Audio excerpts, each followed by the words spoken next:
Naam msikilizaji, habari yako, natumaini uko poa sana. Napenda leo nikukaribishe katika simulizi yetu nzuri, simulizi inayomhusu binti Nancy. Mtunzi na mwandishi wa simulizi hii si mwingine bali ni Nade Brightness. Nancy ni binti mrembo sana, aliyetokea kwenye familia ya kipato cha kawaida sana. Pia Nancy alikuwa ni mtoto wa mwisho kati ya watoto watatu ambao ni wa kiume. Kwa hiyo Nancy alikuwa na kaka wawili. Aliwapenda sana kaka zake kupita maelezo, na wazazi wao waliwapenda pia. Kaka yake wa kwanza aliitwa James na kaka yake wa pili aliitwa Godson. Kaka yake mkubwa alikuwa mwajiriwa kwenye kampuni moja inayonunua na kusambaza pikipiki, huku Nancy akiwa chuo kikuu cha Dar es Salaam na Godson akiwa chuo cha ufundi, alikuwa akisomea udereva. Maisha yao yalikuwa ya furaha sana. Kila anapokutana familia kipindi cha likizo walikuwa wakifurahia sana. Ikiwa ni tarehe 12 mwezi wa 12 2017, Nancy katika chuo chao walipewa mapumziko ya kujiandaa na sikukuu ya Christmas, huku kaka yake akiwa ameshafunga chuo. Kwa hiyo naye alirejea nyumbani mapema sana. Nancy baada ya kumaliza kuagana na rafiki zake alipanda daladala ambayo inaelekea Mbagala za Kim, ambako ndiko familia yake inaishi huko. Alifika na kukuta wamekaa wanaangalia television. Kama ujuavyo, kuwa na dada wa kipekee ni raha sana. Yaani unakuwa kama dhahabu fulani hivi. Godson alisimama akamkaribisha dada yake huku akimpokea handbag alikuwa amebeba.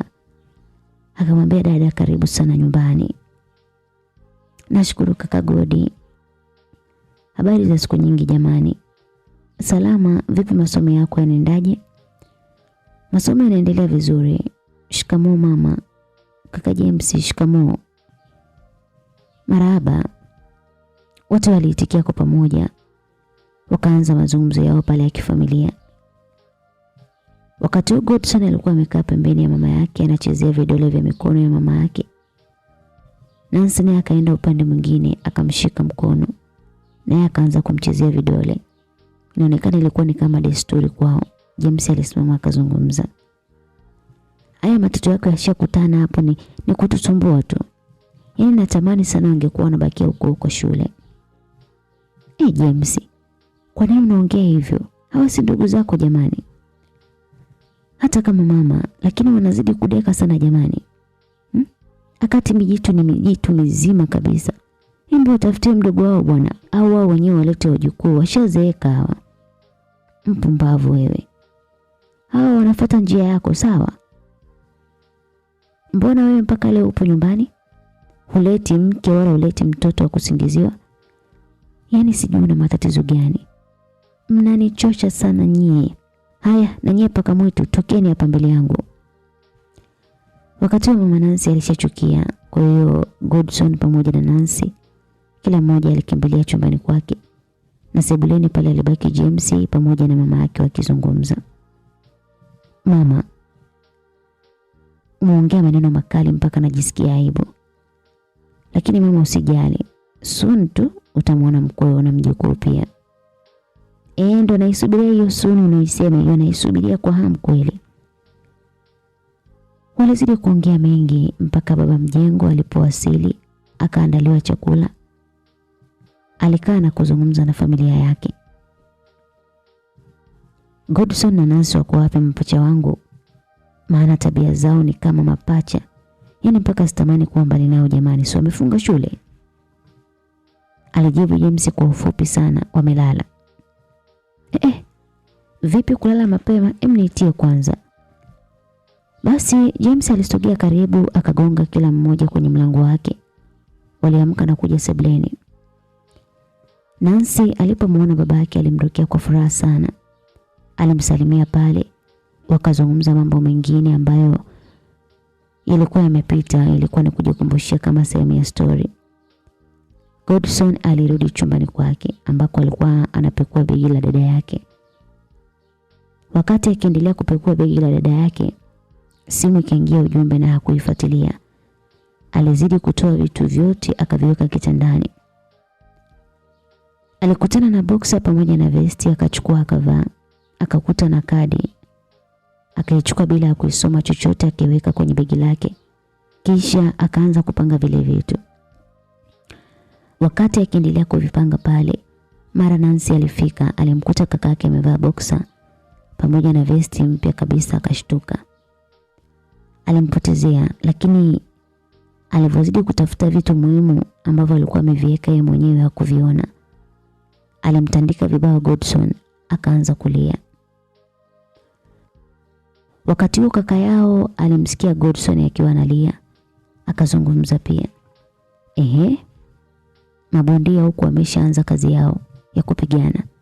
Yaani hawa upendo wao hauna muda kabisa. Unadumu, yaani unadumu kama sekunde inavyosoma kwenye saa. Baba Godson aliinuka akaelekea chumbani kwa Godi, kisha akauliza kwa sauti ya kawaida tu, kuna nini hapa? Alafu we Godi, mbona uko hivyo mbele ya dadako? Baba, yaani huyu Godi hana heshima kabisa. Amepekua pochi yangu, yaani amevisambaratisha vyote. Na hivyo unavyoviona hapo vilikuwa kwenye hii pochi, lakini ameshajimilikisha. Baba, hiyo tabia ya upekuzi kwenye pochi ya dada yako imeanza lini? Aliuliza baba. Baba, nisamehe, sitarudia tena. Lakini dada amenipiga, si angeniambia tu. Amekupiga kwa sababu hauna adabu, mpumbavu wewe. Haya we Nancy, nenda huko na pochi yako hiyo. Kwa hili Nancy aliinuka akiwa na hasira sana. Akaenda chumbani kwake huko akiwa amekasirika sana. James alisimama akamwambia mama yake, "Haya mama, baba yuko na Godi, na wewe nenda kwa Nancy. Si ndivyo mlivyowalea? Haya nenda ukambembeleze." Acha upuuzi. Ndivyo tulivyowalea? Tumewaleaje? Si nimewalea malezi kama ya kwako tu jamani au? Haya, umezidi kuwafanya kama mayai bwana. Hasa una Godi anapigwa na mtoto wa kike analia. Je, ataweza kumtetea kweli? Nimwacha maneno yako bwana, mtoka mbele yangu James. Unataka nitoke uende vizuri? Usijali, mimi natoka bi mkubwa. James alijifanya anaingia chumbani kwake. Mama yake akaamka naye akajifanya kama anamchungulia James kama kazama chumbani. Akaona mlango umefungwa. Mama Godi akatembea kwa kunyata ili anashika kitasa tu. James alianza kucheka sana. Akasema, "Mama bwana, unanyata nini sasa? Nyumba ni yako. Halafu mtoto ni wako bwana. Nenda tu. Wewe mpuuzi, ingia ndani upumzike. Unanishtua nini? Halafu mbona unajizungusha sana? Kwani kesho upo off wala? Ondoka bwana." Mama James alizungumza kwa ghadhabu sana. "Mama, tangu lini off ikawa katikati ya wiki? Wewe ingia chumbani kwa dada yetu bwana Mpetipeti. Hapo alikuwa anakusubiri kwa hamu akudekee." "Wewe James, mtoka nakwambia." Mama yake alichukua fagio akaanza kumfukuza James. James naye alicheza na mama yake michezo ya kukimbizana. Aliingia chumbani kwake na mama yake pia kaingia chumbani kwa Nancy. Malkia wangu, tatizo nini?" "Mama, Godi ameniharibia siku kwa kweli mama. Mseme Godi. Tabia anayoifanya sio nzuri. Yaani anapekua pochi yangu mama kweli. Mtoto wa kiume anapekua begi yangu kweli?" Godi amefika pabaya. Lakini usikasirike. Si unajua mdogo wako bado ana akili za utoto. Akili za utoto hazijamtoka bado. Haya mama, sawa basi, acha nipumzike." "Sawa mwanangu, ulale salama." Mama Nancy alitoka chumbani akaingia chumbani kwake kwa ajili ya kupumzika yeye na mumewe. Wakati huo Nancy alianza kuchata na rafiki yake ambaye ni Maria. "Maria mdogo wangu, huyu Godi si unamjua? Yaani ameharibu kila kitu hapa. Ile kadi ameichana, boxer na vesti pia amevaa. Huyo Godi ni kichumi. Kwani sasa hivi kamekuwa kidogo mkubwa. yupo hapo chuo cha ufundi anasomea udereva. Kumbe ngoja nimsubiri ahitimu anioe. Maana nilikapendaga tangu kipo kidogo sana. Wewe nawe, haya bwana. Tutafanya mpango mwingine, acha nipumzike. Sawa basi Nancy, usiku mwema. Aligana na rafiki yake kisha alitaka kupumzika. Lakini akiwa anavuta blanketi, simu yake iliita na alipoangalia aliona ni namba ngeni. Alisita kidogo lakini mwisho alipokea. Halo? Hello, mambo vipi mrembo Nancy? Safi, sijui nani mwenzangu. Mimi ni Brian ambaye nilikuomba namba siku ile ulipofika chuoni kwetu. Oh, sawa Brian, tuongee kesho maana nimechoka sana sasa hivi. No Nancy, nimekupigia na mazungumzo na wewe sasa hivi please. Brian, kesho nayo ni siku pia. Naomba nipumzike ndugu yangu. Nancy, please. Najua umechoka na lakini kwani umefanya kazi ngumu sana? Brian, nitakutafuta kesho bwana, usiku mwema. Nancy alikata simu akalala. Lakini Brian alichukia, ila hakuwa na cha kufanya naye aliamua kulala tu. Asubuhi Nancy aliamka, alifanya usafi, akaandaa chai. Alipomaliza aliingia chumbani kwake na kujisafisha mwili. Alivaa akatoka sebuleni. Alimkuta kaka yake ambaye ni James akiwa anakunywa chai. Akamsalimia. Shikamoo kaka. Marahaba mdogo wangu, umeamkaje? Sijambo kaka. Chakula umeandaa wewe? Ndio ni mimi. Yelewi. Kweli mdogo wangu umekuwa sasa. Yaani Nancy ninaye kujua mimi kivivu kweli. Leo umeamka mapema na kutuandalia chai. Kweli choa kusema uongo, nimeamini. Basi bro, ushaanza kunisema baada ya kunipa hongera. Haya hongera, nakupendeza kote huko jamani, asubuhi yote hii wapi? Kaka, kwani mimi ni mkeo? Hebu naomba wewe ndio muulize mkeo bwana. Nancy alizungumza hayo akimtania kaka yake, akaelekea chumbani kwa mama yake. Mama. Abe, una nini mwanangu asubuhi yote hii na wewe? Mama, shikamoo kwanza. Marahaba, safari ya wapi? Mama, kuna rafiki yangu anaitwa Maria, anaumwa. Kwa hiyo naenda kumuona. Ndo asubuhi yote hii? Ndio mama, nitawahi kurudi jamani, usijali. Sawa mwanangu, safari njema. Asante mama. Basi Nancy alipopata ruhusa ya mama yake tu alifika sebuleni akazungumza na kaka yake. Kaka James, utanipa lifti? Nenda mpumbavu wewe. Utaki lifti yangu ya nini wakati hauna adabu? Nancy hakutaka kuongea kitu. Alitoka nje akaita bodaboda akapanda mpaka hoteli moja hivi ya kawaida sana. Alitulia pale na kuagiza supu pamoja na vitafunwa. Alikula kisha akampigia Maria. Hey mwanamke, mimi nimeshatoka nyumbani muda tu. Kwani wewe uko wapi?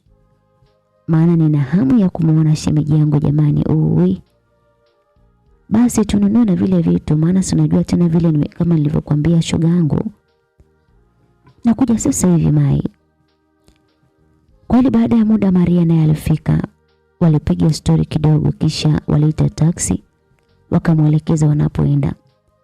Lakini kila muda Nancy alikuwa anajiuliza, mbona haya maeneo ni kama nilishawahi kufika?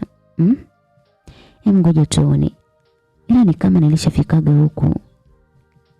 Maria aliamua kumuuliza mwenzie, Nancy vipi? Mbona kama unawaza sana? Hapana Maria, wala usijali, nipo sawa. Okay, sawa.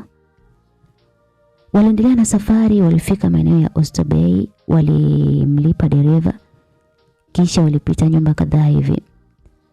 Iliyofuata waligonga mlango, akatokea mkaka fulani hivi amazing. Alikuwa ni shombe hivi mrefu, alafu na mwili wa mazoezi hivi. Alitoka akiwa hajavaa shati, kwa hiyo six pack zilikuwa zinaonekana vyema sana. Lakini baada ya Nancy kumuona huyo kaka, alizimia hapo hapo alizima. Maria na huyo mkaka walimsaidia, wakamlaza sebuleni. Kisha walianza kumpepea. Baada ya muda kidogo Nancy aliamka na kukuta Maria akiwa na huyo mkaka yupo kando yake. Nancy akamwangalia sana huyo kaka kisha akazungumza. Samahani kama nitakuwa nimewaharibia jamani. Lakini naomba nikuulize kaka, maana nashindwa kuelewa. Uliza tu usiogope, alijibu huyo mkaka. Hivi unaitwa nani? Kwanza yule kaka alishangaa sana. Akamwambia naitwa Brown.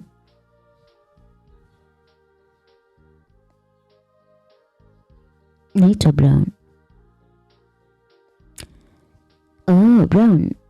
Ya, okay. Sasa tunaweza kuendelea. Habari yako shemeji Brown? Salama tu, vipi unaendeleaje? Vipi hali yako kwa sasa? Mimi ni mzima kabisa, siumwi popote. Lakini Maria alimshika mkono Nancy akamuinua akamweka kwenye sofa. Kisha utambulisho ukaisha. Walipiga story sana. Lakini Nancy moyo wake ulikuwa unauma sana. Yaani ni kama ulikuwa unapitishwa misumari ya moto. Lakini alishindwa kabisa kuelewa ni kwa nini na kwa hivyo. Baadaye aliona awape nafasi tu wawili hao. Akaomba kuondoka akisema kwamba bado alikuwa akijisikia vibaya. Maria na Brown, acha mimi niwaache, najisikia vibaya sana. Nahitaji kupumzika sasa. Kwa hiyo Maria, naomba niende nyumbani kupumzika tafadhali. Nancy, kwa nini usisubiri tukaondoka wote ndugu yangu? Akasema hapana Maria, usijali. Wewe zungumza tu na shemeji, mimi nitafika tu. Maria hakuwa na hiana, alikubali. Kisha Nancy alichukua taksi ambayo ilimfikisha mpaka kwao. Alimlipa dereva, aliingia ndani. Alimkuta mama yake anapika chakula cha jioni akamsalimia. Shikamoo mama, habari za kushinda? Salama tu marahaba, sijui utokako maana umetuhama. Hauna likizo wala nini? Ni kutembea tu jamani. Na Godi naye kanikimbia hivyo hivyo. Mama usijali bwana. Sisi ni watu wazima bwana. Mimi nipo ndani. Nancy alimjibu kiufupi sana mama yake, maana aliona kama anaanza mboyoyo fulani hivi nyingine ambazo hazipo. Nancy alipofika ndani kwake alianza kuwaza. Hivi yule ni Brown au mbona nashindwa kuelewa? Na kwa nini moyo wangu uume kiasi kile? Ila hapana. Kama angekuwa Adrian angenikumbuka. Lakini inaonyesha hanijui kabisa. Ngoja nipotezee tu. Itakuwa so Adrian bwana. Msikilizaji, Nancy alikuwa anawaza sana kuhusu Brown kila akijigeuza kitandani. Hakupata usingizi kabisa zaidi ya sura ya Brown kuiona kila anapofumba macho yake. Kwani Brown ni nani msikilizaji, na Adrian ni nani? Na kwa nini Nancy anamfananisha Brown na Adrian? Nancy alianza kuvuta kumbukumbu akiyakumbuka maneno ya Adrian wakati akisoma O-level sekondari. Nancy, mwanaume wa kweli ni yule mwenye future na wewe na mwenye kukusikiliza siku zote. Amini ninakupenda sana. Na hata nikikupoteza na kuahidi kwamba nitajitahidi kukutafuta mpaka nitakapokuona. Na pia sitaruhusu vishawishi kwa mwanamke yeyote. Yaani nitasema na hisia zangu. Na nikwambie tu kitu, kwamba hisia zangu zipo kwako peke yako. Sikudanganyi, niamini. Na mimi na uhakika unaniamini na unanipenda sana.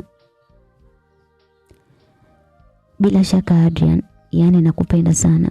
Na mimi nakuahidi, hata yanitokee mazito kiasi gani, nitapambana kutunza upendo wangu kwako. Nakupenda sana Adrian wangu, please naomba usinisaliti. Sio Adrian mimi Nancy. Ukisikia nimekusaliti, njoo nifanye chochote kibaya, nipo tayari. Nancy alikumbuka baadhi ya maneno ambayo walikuwa wakiambiana na Adrian. Na leo hii hawakuwa pamoja tena. Moyo wake ulimuuma sana na amemuona mtu anayefanana na Adrian, lakini sio Adrian, ni Brown kama ambavyo alijitambulisha. Hapo kichwa kilizidi kumuuma. Alianza kukonda tu kwa kumwaza Adrian. Siku moja akiwa amelala miguuni kwa mama yake, Maria alimpigia simu. Nancy, rafiki yangu, umeweza kwa tasielewi hapa. Brown nimeishi naye muda mrefu, lakini cha ajabu hata kunitafuta hanitafuti. Yaani mpaka nimwanze mimi. Namuonyesha mapenzi yote ya kumshawishi tushiriki tendo, lakini anaonekana hayupo tayari. Sijui tatizo ni nini mwenzangu. Maria, rafiki yangu, jaribu kuwa naye karibu sana. Labda ana matatizo ya kimwili. Jaribu kuwa naye karibu na umuulize tatizo ni nini. Nancy, kumuuliza naogopa kwa kweli. Nahisi kama nitamkera yani. Yaani muda wote yupo serious tu, yani kama vile unavyomuona. Sasa nikimwambia nakupenda, anajibu tu sawa, lakini aseme ananipenda pia. Maria, hebu baadaye njoo nyumbani. Njoo nyumbani kwanza. Maana hapa sasa hivi kichwa kinanisumbua tu. Yaani hapa nimelala. Wewe njoo nyumbani tuongee vizuri. Sawa mami, pumzika. Kwanza ngoja nifanye vikazi vyangu kisha nitakuja. Sawa mami. Maria alikata simu kisha Nancy akaendelea kulala. Mara akaingia baba yake, walisalimiana kisha akamuuliza, binti yangu, mbona unapungua mwili hivyo? Na mwili wako jinsi ulivyo mdogo sana. Tatizo nini? Baba, Adrian ndo anayekufanya ukonde? Si umesema hauna mawasiliano naye?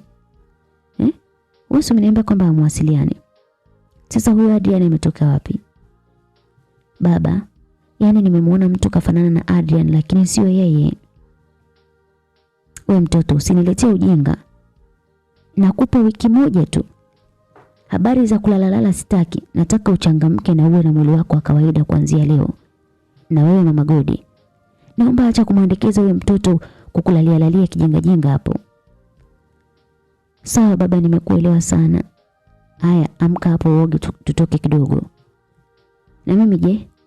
Au mimi ni mzee hamnitaki? Alizungumza hayo mama Nancy. We, nakusahau vipi mke wangu mpenzi? Umeniletea vidume viwili na kasichana kangu kamoja. Unadhani nakuona mzee wakati bado nakuona kama Bikira Maria mpaka leo? Wewe acha mambo yako hapa.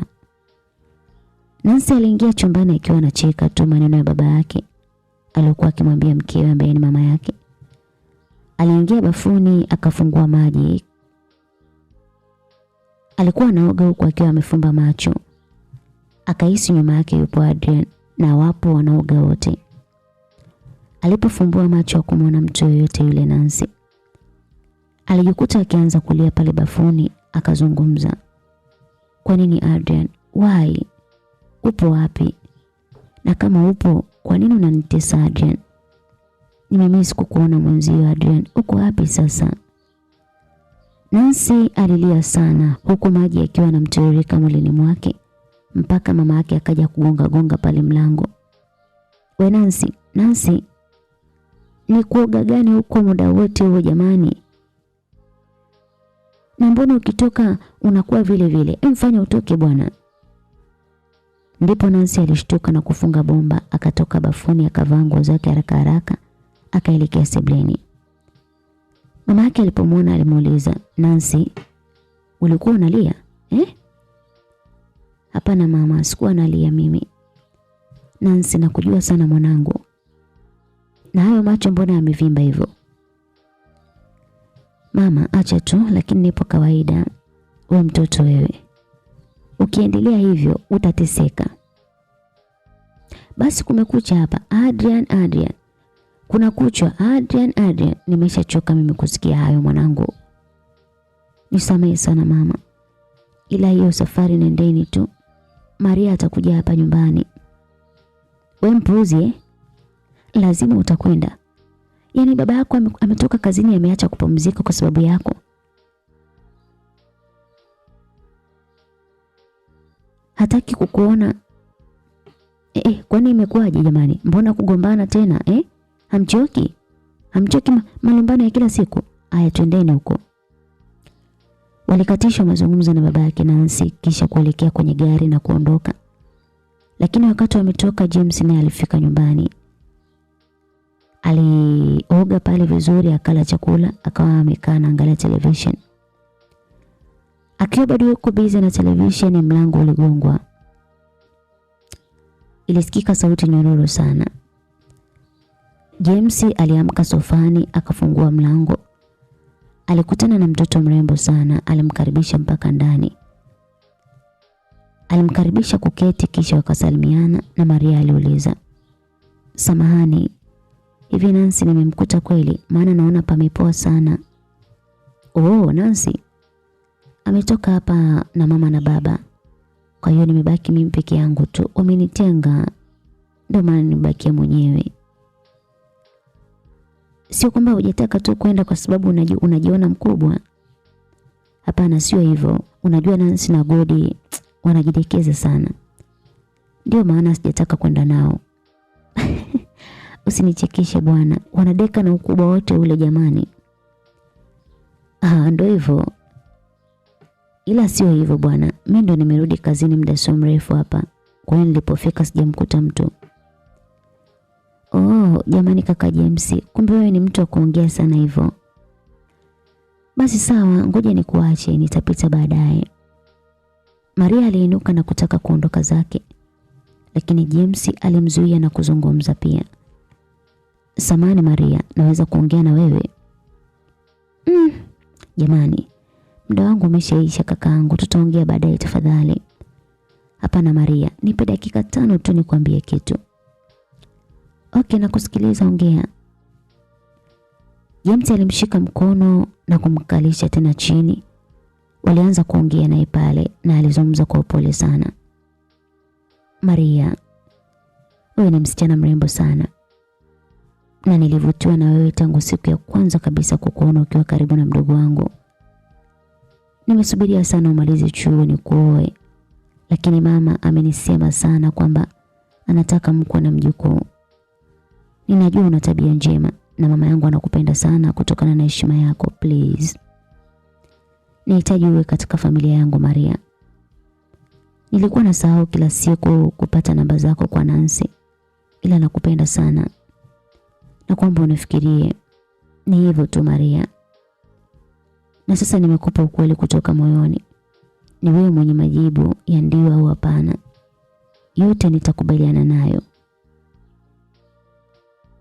Namba yangu hii hapa. Ukiwa na jibu baada ya kufikiria utaniambia."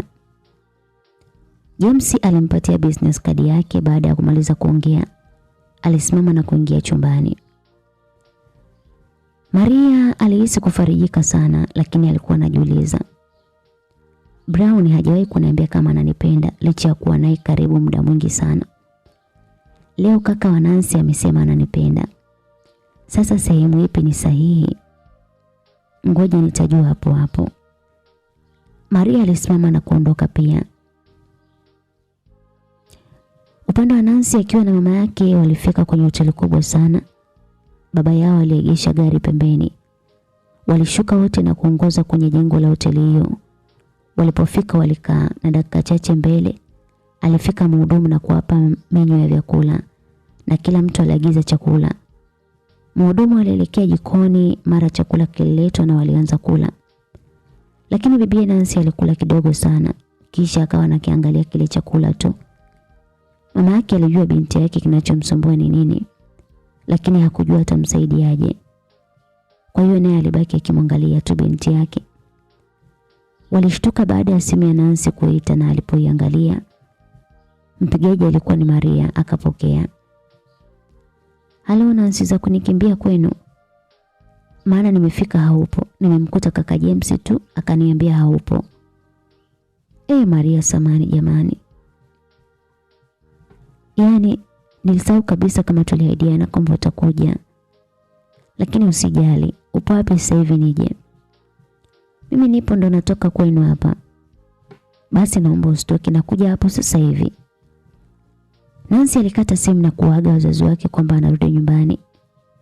Mama yake alitaka kuongea lakini Nancy alishatoweka zamani sana. Aliwaacha wazazi wake kwenye sintofahamu. baba yake akamuuliza mkewe, hivi mama Nancy, huyu mtoto kwa hali hii atasoma kweli? Maana huyu Adrian hamtoki kabisa kwenye kichwa chake. Yaani imefikia mahali hakuliki, hakunyweki. Adrian amempa nini huyu mtoto wetu? Nashindwa kabisa kuelewa mume wangu, mimi mwenyewe sijui. Basi waliendelea na mazungumzo yao pale. Nancy alifika nyumbani kwao na akamkuta Maria nje. Alimkumbatia kisha akaingia naye ndani. James alijisikia aibu sana kumwangalia Maria. Kwa hiyo alipoingia ndani pale sebuleni, James akaingia chumbani kwake akawaachia uwanja. Nancy alimkaribisha rafiki yake kisha wakasalimiana na kuanza story. Nancy, hivi unajua Brian anaomba sana niwakutanishe wewe na yeye? Maana anasema anakutafuta na upokee simu wala hujibu teksti. Maria, sina hamu na chochote kwa sasa. Nimemkumbuka sana Adrian, ananipenda na mimi nampenda sana. Tuliahidiana mambo mengi sana, lakini sijui nitampata wapi. Nancy, mbona kama umechanganyikiwa wewe jamani? Maria, nina akili timamu. Ninavyoongea hivi najielewa kabisa. Lakini siku moja utaamini ninachokueleza. Sawa, nimekuja na jipya shoga yangu. Niambie tu, maana wewe kwa mapya tu hauishiwi. Yaani ishaje shoga yangu? Ni hivi. Mwenzako tangu nianze mahusiano na Brown sijawahi kuseksi naye. Na kingine hajawahi kuniambia kwamba amenimisi wala neno I love you. Yaani Brown acha tu. Lakini najikuta nampenda kuliko kitu chochote kile. Maria, labda uenda ana matatizo binafsi au ana mwanamke mwingine. Maana wanaume hawatabiriki, si unajua? Nancy, Brown nimemchunguza sana, lakini sio mtu wa wanawake. Lakini kwa upande wa visichana hana kabisa. Ile inawezekana joka la kivisa, si unajua? Mchunguze kwanza shoga yangu, anza leo. Sawa Mai, ngoja basi nikuache kidogo. Maana naelekea huko kwa Brown, alisema kwamba anajisikia vibaya. Haya shoga yangu, safari njema. Maria aliondoka. Nancy naye aliingia chumbani kwake. Aliendeleza kilio juu ya Adrian. Maria alifika kwa Brown akamkuta amelala kwenye sofa. Alifika na kuanza kumsabai pale Brown wake kwa kumpa pole. Labda ilikuwa ni uchovu tu. Lakini Brown hakuwa mwongeaji sana. Alitulia tu kimya. Maria aliamua kuvunja ukimya akazungumza. Brown, kwa nini hautaki kujali hisia zangu lakini?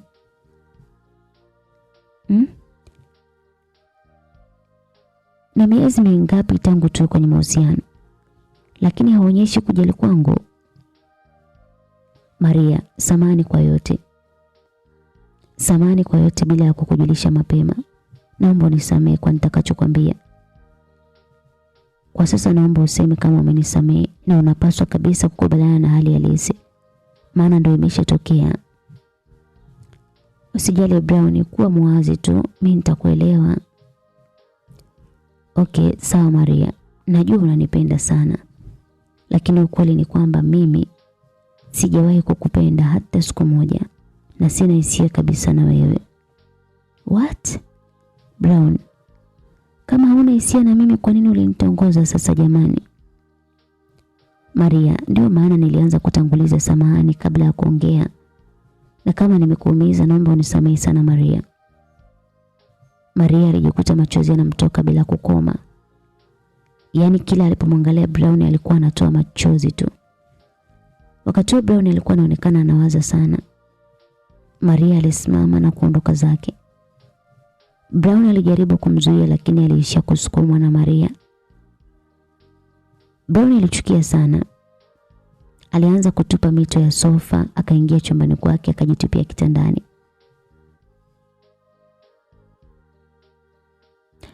Maria wakati huo alikuwa analia njia nzima. Alisogea mpaka wanapopaki bodaboda. Alichukua boda akaelekea kwa kina Nancy huku akiwa analia sana. Alijua fika atamkuta Nancy, lakini bahati mbaya alifika sebuleni na kumkuta James. Alijifuta machozi na kujiweka sawa, lakini James alivyoona Maria hayupo sawa, alimfuata akaanza kumvuta machozi akamuuliza swali. Maria, umepatwa na nini? Mbona ulitoka hapo ukiwa kawaida tu? Tatizo nini? Hamna kitu. Nancy yupo wapi? Nancy hajaniaga, sijui yupo wapi. Maria alikaa kwenye sofa akaanza kulia tena. Lakini James alibaki kumshangaa. Hakuelewa tatizo lilikuwa wapi. Amelia sana. Alilia sana. Alilia mpaka Nancy aliporudi akamkuta Maria anaendelea kulia. Wakati huo Nancy alikuwa mbeba mfuko akauangusha chini na kwenda kumwahi rafiki yake Maria. Maria, una nini rafiki yangu? Kaka James, umemfanya nini Maria? Hapana, hajanifanya chochote Nancy. Naomba tutoke nje mara moja. Kweli Nancy akamchukua Maria na kutoka naye nje. Walipofika nje Maria alijiweka sawa. Akaanza kuzungumza. Nancy, moyo wangu unaniuma sana. Namna ambavyo Brown amenijibu inaniuma sana. Sikuwahi kutegemea Nancy. Amekujibu nini tena? Mbona sikuelewi Maria? Nancy, Brown leo kanichana live kwamba anahisia na mimi, yani hanipendi kabisa. Ndio maana hajawahi kunitamkia hata siku moja neno na kupenda. Nancy, inaniuma sana. Yani nimepoteza muda wangu kwa mtu asiyenipenda. Usijali rafiki yangu Maria. Hawa wanaume sio wa kuwakabidhi moyo moja kwa moja. Sio wote wanaofanana. Lakini hupaswi kumwamini mwanaume kiasi hiko. Hivi kwa nini hauniulizi mimi mpaka sasa niko tu na sihitaji kuwa na mtu mwingine yoyote? Ni kwa sababu mpenzi wangu ambaye alinionyesha mapenzi yote kipindi tupo olevo. Hiyo ndio sababu. Lakini alikuja kuhamishwa na wazazi wake. Mpaka leo hii sijakutana naye tena. Lakini kiukweli nampenda sana Adrian. Na tumewekeana mpaka alama kwamba tutapendana milele. Lakini mpaka leo sijapata kumuona. Inaniuma sana kiukweli Maria. Oh, pole sana Nancy. Lakini ilikuwaje mpaka ilikuwa hivyo? Ni historia ndefu sana, lakini acha niifupishe tu ili ujue chochote kitu kuhusu mimi. Labda unaweza kunisaidia kidogo. Ni hivi. Wakati nipo sekondari tulivyoanza, kulikuwa na mtu mmoja ambaye alikuwa mkorofi sana. Yaani alikuwa anapenda sana kuongea. Na alikuwa anapenda sana kuonea watu. Sasa siku moja tukiwa darasani nilikuwa nimelala, mara aliingia mwalimu wa mathematics. Basi nilishtukia tu kwamba kuna kitu kimenipiga. Lakini sikumjua alinipiga, ukweli nilipenda sana kulala kama sikuwa na kazi darasani. Basi niliamka nikaungana na wanafunzi wenzangu kusoma mpaka mwisho wa kipindi. Mwalimu alitoka nje. Mara kidogo kengele ya kurudi nyumbani ikagongwa.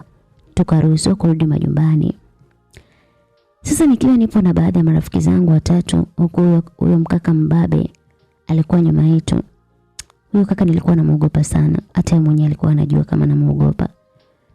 Basi alitembea kwa kasi, baada ya kufika mbele yetu alisimama na kusema, "Wewe Nancy, unaitwa na mwalimu kule. Haya twende, na ukibisha utanijua hapa." Mimi nilikuwa namuogopa sana. Kwa hiyo niliongozana na yule mkaka mpaka sehemu moja hivi kuna nyasi nyingi.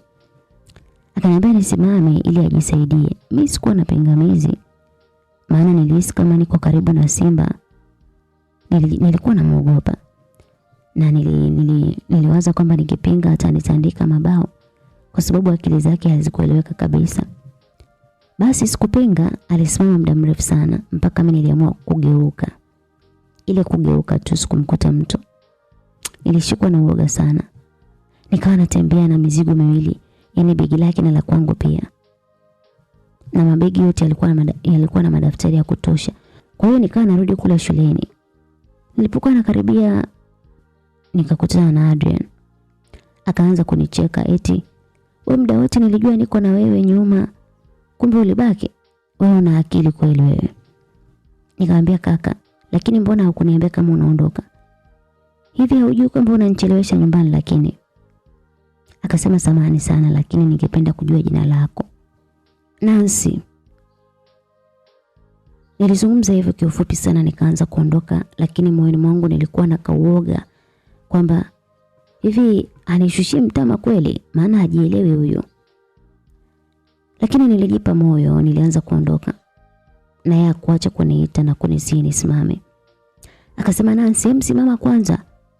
Si nimeshaomba msamaha, lakini kwa nini hutaki kunielewa? Sikumjibu chochote. Nikawa ndo niko busy natembea nakwambia. Alipiga hatua za haraka haraka akanizuia kwa mbele. Akawa amebadilika, yani amekuwa serious sana. Akasema Nancy, samahani kwa yote yaliyotokea leo. Ila tu nilitaka rafiki zako wafike mbali kidogo ili nipate kuzungumza na wewe. Samahani sana kama nitakuwa nakuchosha. Ila nimetokea kukupenda sana Nancy. Mimi Adrian nazungumza kutoka moyoni mwangu. Nikasema Adrian wewe mkorofi, usiyependa hata matani. Nitawezaje mimi? Akaniambia Nancy, amini. Mimi nikiwa na wewe nitabadilika Nancy. Nimeona wanafunzi wengi sana. Lakini nimeona una busara, una heshima kwa kila mtu. Mimi nikiwa na wewe nitabadilika Nancy, nakupenda sana. Nikamwambia nitakuaminije kama unanipenda Adrian? Akasema Nancy, siku moja tu utaniamini. Ila acha leo iwe ni mara ya kwanza tu kukuaminisha kama nakupenda. Alisogea na kunibusu. Nilipotaka kujiondoa kwenye mikono yake alizidi kunibana. Akanipa ulimi wake. Mwenzako nikanogewa, maana kwa kuchezea ulimi alikuwa fundi hatari. Nakwambia. Nikaanza kuona aibu, nikawa nafumba macho. Lakini ghafla tukasikia mtu anapiga makofi pale. Akasogea mpaka pale tulipokuwa. Hakuwa mwingine, alikuwa mwalimu wa history ambaye alishawahi kumwambia Adrian kwamba anampenda. Lakini Adrian akamkataa. Alifika mpaka karibu yetu kabisa. Akauliza, nyie mnajua sasa hivi ni saa ngapi na mko hapa mnafanya upumbavu? Hivi amjihurumii nyie? Nyie watoto amjihurumii? Yule madamu aliongea sana. Mwisho akaniangalia mimi kwa jicho la chuki sana. Akanisukuma afu akaondoka.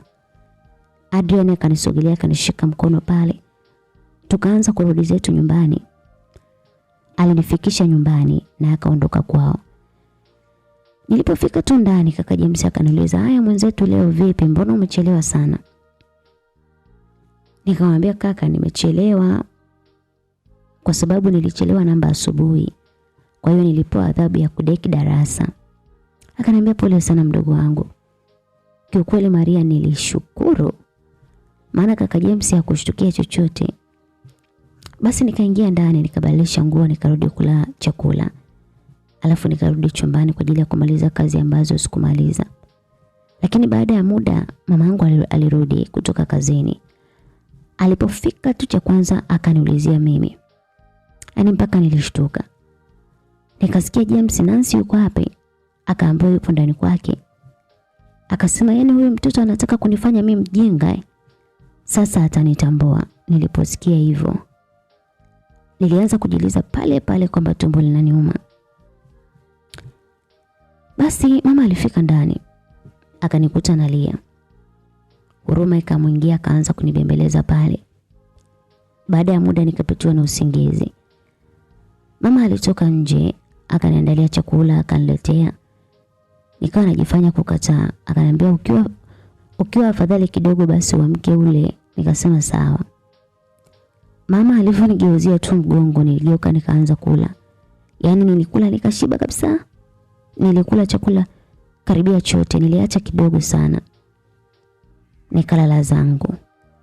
Alipokuja kuniangalia mama alikuta nimebakiza kidogo sana. Alitoa ile sahani pale akatoka chumbani, nikalala mpaka asubuhi.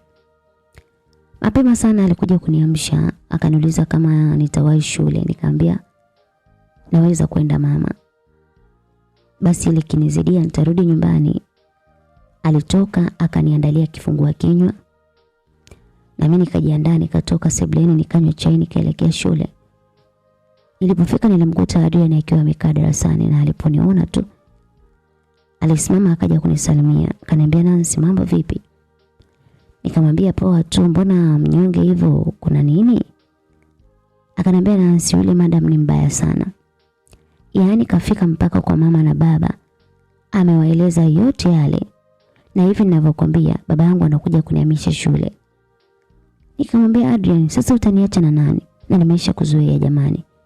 Haujui nitateseka sana mwenzio. Akasema, Nancy, usijali. Leo naomba tukutane sehemu break.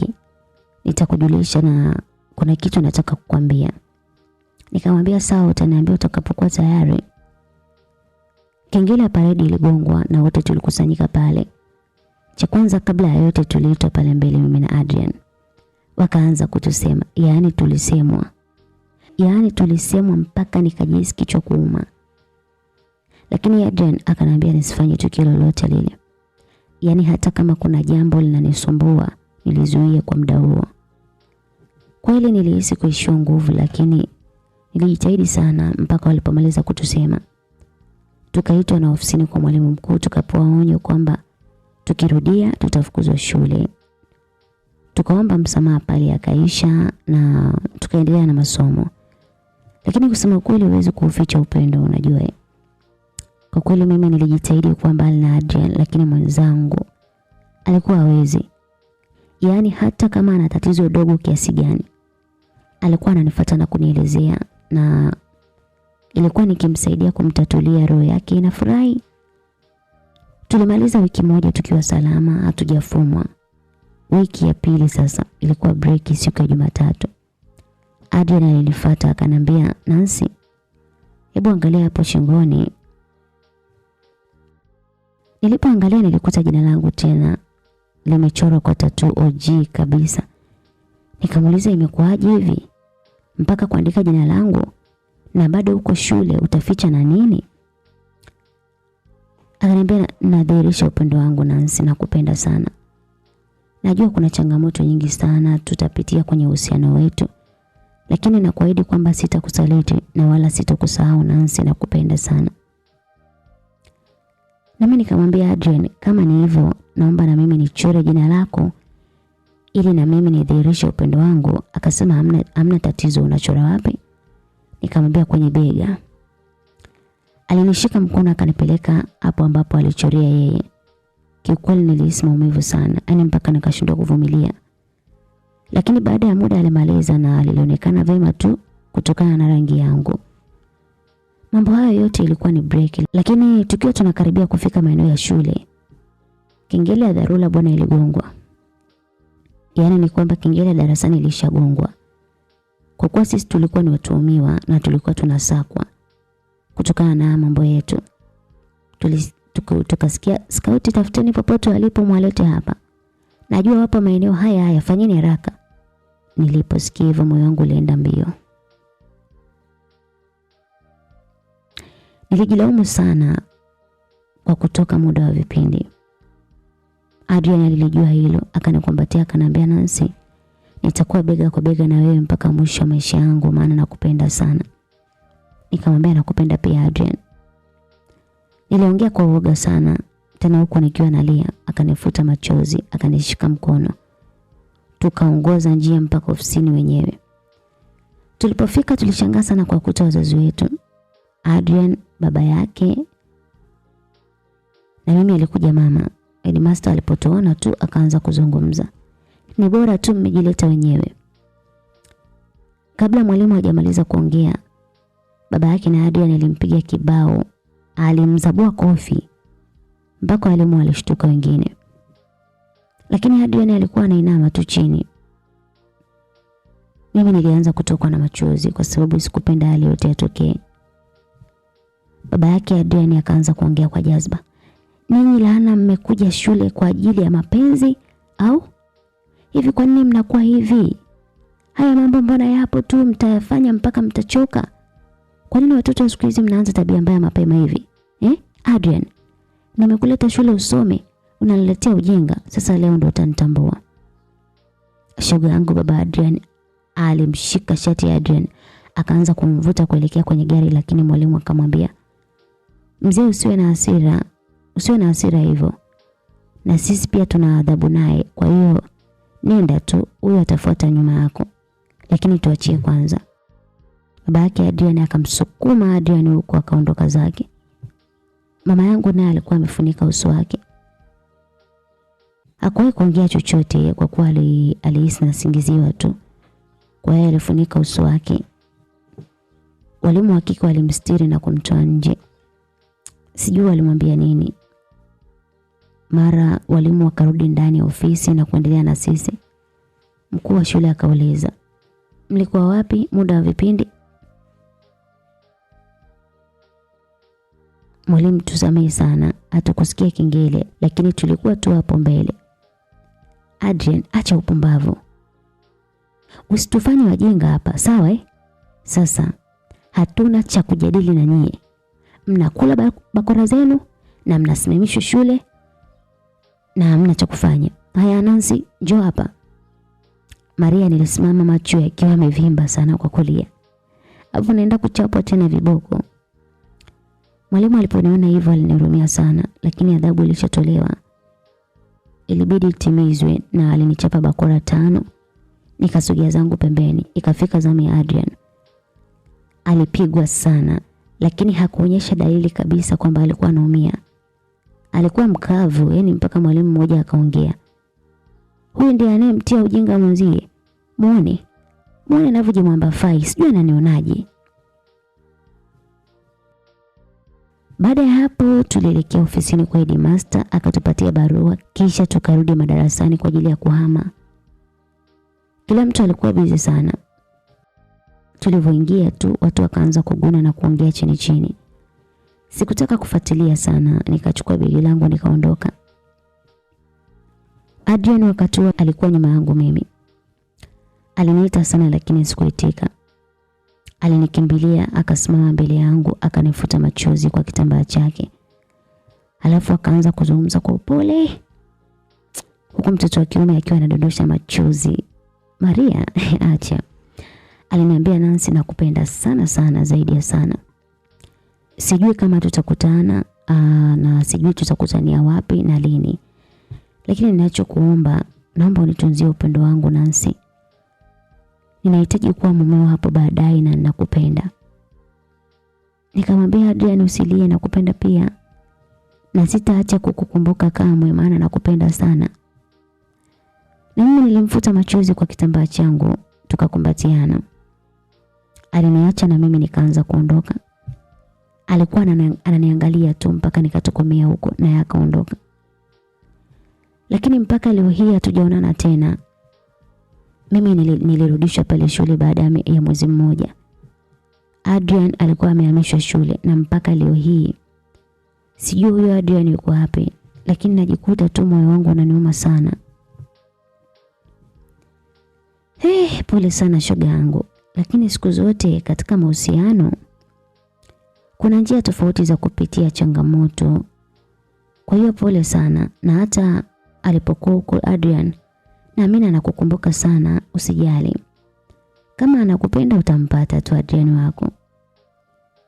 Ndio hivyo bwana Maria. Najikuta tu nimemkumbuka ghafla huyo Adrian. Hata kula sili, usingizi sipati, basi tu vurugu mwanzo mwisho kichwani mwangu. Mara wakati akizungumza hayo mama yake Nancy aliita, "Nancy, niko huku mama." "Unafanya nini huko siku yote huu?" "Niko na Maria mama." "Njoni huku bwana, huku wadudu saizi usiku, njoni mle chakula."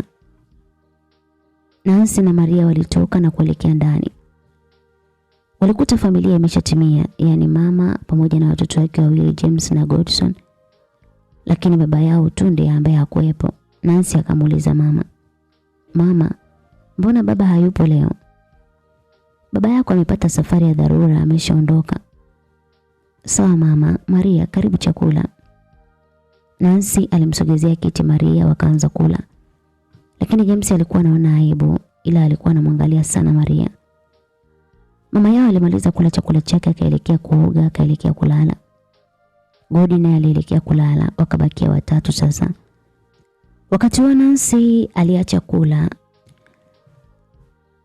alisimama akamwaga rafiki yake Maria, akamwambia kwamba anaelekea kuoga mara moja na atamkuta. Sawa Nancy, mimi nipo, utanikuta. Aliingia bafuni. James naye akainuka akataka kuondoka, lakini Maria alisimama akamshika mkono akazungumza, lakini alishindwa azungumze nini. Nancy alifungua mlango huko akiwa anajifuta maji. Alipoona hapo kwenye ile position, alirudi ndani haraka na kukaa kitandani.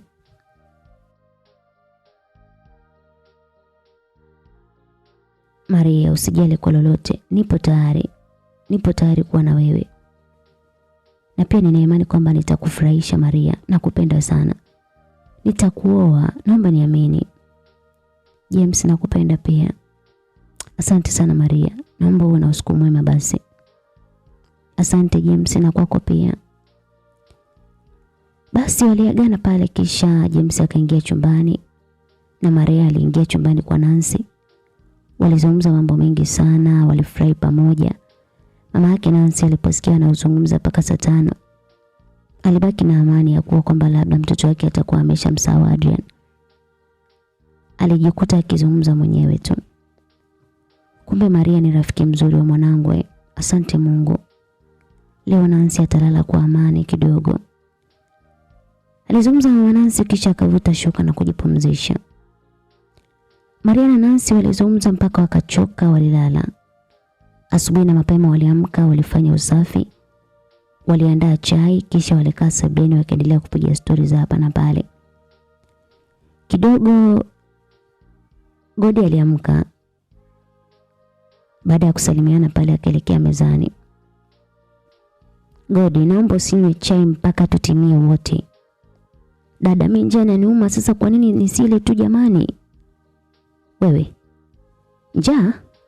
Kwani ulilala bila kula jana? Nancy, mwache yale tu jamani, vitakavyobakia tutakula sisi. Alizungumza Maria, kisha Nancy alirudi kukaa kwenye sofa. Godson alikuwa amefurahishwa sana kwa kutetewa na Maria. Wakati huo James naye alitoka chumbani akiwa ameshajiandaa tayari. Aliwasalimia kisha aliungana na Godi pale mezani, lakini kabla hajaanza kula aliwauliza, "Nyie mmekula?" "Hapana, tunamsubiria mama." "Haya, endeleeni kusota kumsubiri yeye, amjui vizuri huyo mama." James alikunywa chai na alipomaliza aliwaaga, lakini aliomba kuongea na Maria nje. Maria hakusita, alitoka nje na James kisha Maria aliongea. "Umependeza sana, yani ni kama kuna mwanamke anayekupendezesha." "Usijali Maria, hata ofisini kwangu wanajua kwamba nina mke, lakini bado nilikuwa sijapata. Naomba usiniumize basi." "James, ondoa tatizo, nakupenda sana." Maria baada ya kuongea hivyo alimkumbatia James. James naye hakuwa nyuma. Alimkisi kwenye paji la uso kisha akamwachia na pesa ya matumizi akaondoka. "Nancy, kaka yako ni mkarimu sana." "Ndivyo alivyo." "Yaani ndivyo alivyo kakaangu. Ni mtu ambaye huwa hajui kabisa kuringa na hajuagi kabisa kuacha kumsalimia mtu." "Nancy bwana, usinichekeshe. Bado hajakuwa, nahisi akikuwa atabadilika." Ndio bado lakini sijui." "Yaani Nancy, upendo wa Brown wote saa hii umehamia kwa James. Yaani nampenda kaka yako mpaka najihisi homa." Yamekuwa hayo kama mimi ninavyompenda Adriani." HB mbabe yule. Nakwambia shoga yangu, ni mbabe yule kaka, lakini nampenda hivyo hivyo." "Sawa, na vipi chuo lini?" "Maana nimeshawamisi mataira wa chuoni unajua."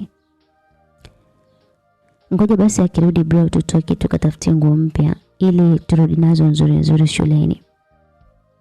Kwa sababu tukirudi na hizi watatuona wa ajabu, si unajua." "Sawa mami." Mama yao nao aliamka na kuwakuta akipiga pale story. Ndipo sasa walisogea na kupata chakula pamoja. Lakini wakati huo simu ya Nancy iliita. Alipoiangalia ilikuwa ni namba ngeni kabisa, aliogopa kupokea. Iliita mpaka ikakata na ikaita tena mpaka ikakata. Uliingia ujumbe ambao unasema kwamba pokea simu, mimi sio mtu mbaya kwako. Aliusoma na simu iliita tena, akapokea Nancy. Halo, habari yako? Sijui naongea na nani? Usiwe na haraka sana. Nahitaji kujua upo wapi sasa hivi. Nipo nyumbani, wewe ni nani? Kama huna kazi naomba nikuelekeze uje maeneo fulani hivi, ukifika utanijua. Sawa, hamna shida. Simu ilikatwa na Nancy alielekezwa maeneo ya kukutana na huyu ambaye alimpigia simu. Walimwaga mama yao na kutoka, lakini Maria akamwambia Nancy, wewe nenda tu bwana, mimi nawahi nyumbani kwanza. Shoga yangu. Hasa kama naenda kuchuna ngozi huko. Wewe Nancy wewe. Hauwezi bwana kuchuna ngozi bwana, wewe nenda. Nancy na Maria waliachana na kila mmoja akaelekea kwake. Ile kufika tu Nancy akampigia huyo mtu, akaambiwa sogea mbele kidogo. Nancy alikutana na Brown macho kwa macho. Kwanza wote walianza kushangaana kama vile hawajawahi kukutana kabisa. Brown alijitoa mwanga na kumshika mkono Nancy, alienda kumkalisha kwenye kiti. Kwa sababu ilikuwa ni hotelini, kwa hiyo alivuta kiti na kumkalisha Nancy. Akaanza kuzungumza. Nakumbuka jina lako ni Nancy. Mimi naitwa Brown. Natambua kwamba unaitwa Brown. Kwa nini nipo hapa na umeniitia nini? Mbona una hasira sana Nancy? Kuna jambo nataka kukueleza. Haya, nieleze haraka maana nina kazi nyingi za kufanya. Nancy alikuwa anaongea tu kama mtu mwenye hasira, lakini alifarijika kiasi fulani maana alihisi yupo na Adrian wake tu. Nancy, samahani. Kwa nini ile siku ulipofika nyumbani ulianguka? Una matatizo gani? Adrian, tafadhali kwa kweli, samahani sana. Ni historia ndefu sana, ila samahani sana. Muda wangu umeisha na naona kabisa siwezi kuendelea kwa hapa. Nancy, tafadhali usiondoke na kuomba sana. Kaka, unanichelewesha jamani. Okay, samahani kwa hilo kama nakuchelewesha. But I'm Adrian. Alipomaliza hivyo alisimama na kuondoka, lakini Nancy alibaki anashangaa tu, huku kichwa chake kikiwa kimevurugika sana.